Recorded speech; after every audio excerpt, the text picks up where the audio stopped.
Shalom jemaat yang dikasihi oleh Tuhan Yesus Kristus. Berjumpa kembali dengan Bina Iman. Hari ini kita akan bahas mengenai keinginan Tuhan dan keinginan kita sendiri. Mari kita baca dulu di 2 Timotius 4 ayat yang ketiga. Karena akan datang waktunya orang tidak dapat lagi menerima ajaran sehat, tetapi mereka akan mengumpulkan guru-guru menurut kehendaknya untuk memuaskan keinginan telinganya.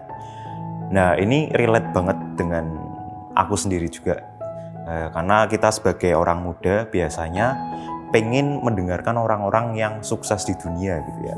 Kita sering cari seorang tokoh, orang yang terkemuka itu di media sosial dan di platform lainnya untuk belajar dengan dia supaya kita bisa sukses dengan cara yang mudah, dengan cara yang cepat, dengan cara yang tidak perlu waktu lama lagi gitu ya.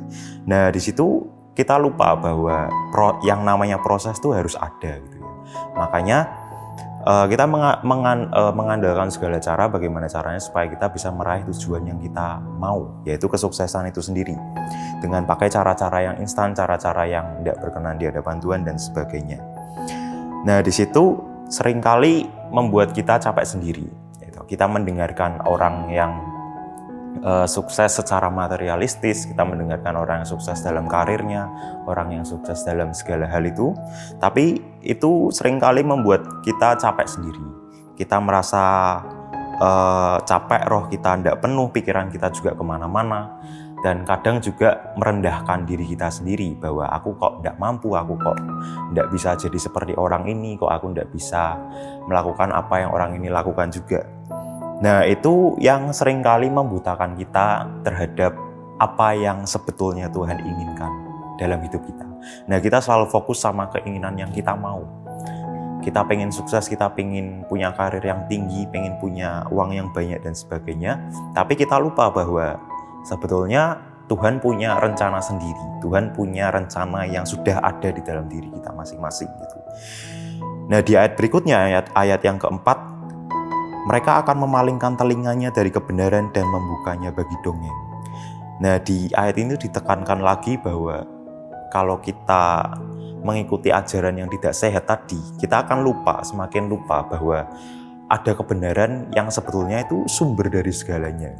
Kita tidak perlu cari kemana-mana, kita tidak perlu cari tokoh yang bisa mengajarkan kita untuk sukses dan sebagainya, tapi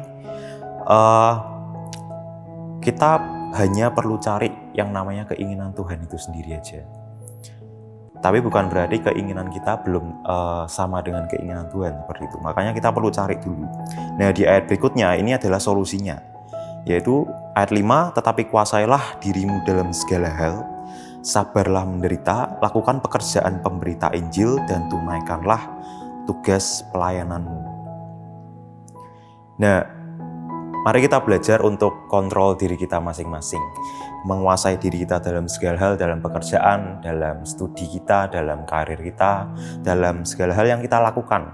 Sambil kita menganggap bahwa segala sesuatu yang kita kerjakan itu pelayanan buat Tuhan. Nah, kalau kita bisa melakukan semuanya itu, kita bisa cari Tuhan dulu, kita bisa utamakan Tuhan dulu, menaruh Tuhan di dalam setiap apa yang kita lakukan, pekerjaan, studi, dan lain-lain, maka akan ada damai sejahtera di sana. Kita akan bisa mengerti keinginan Tuhan dalam hidup kita itu apa. Nah, kalau kita coba telaah lagi setiap apa yang kita lakukan, apakah ada damai sejahtera di sana atau tidak? Apakah yang kita lakukan itu bisa jadi berkat untuk orang atau tidak?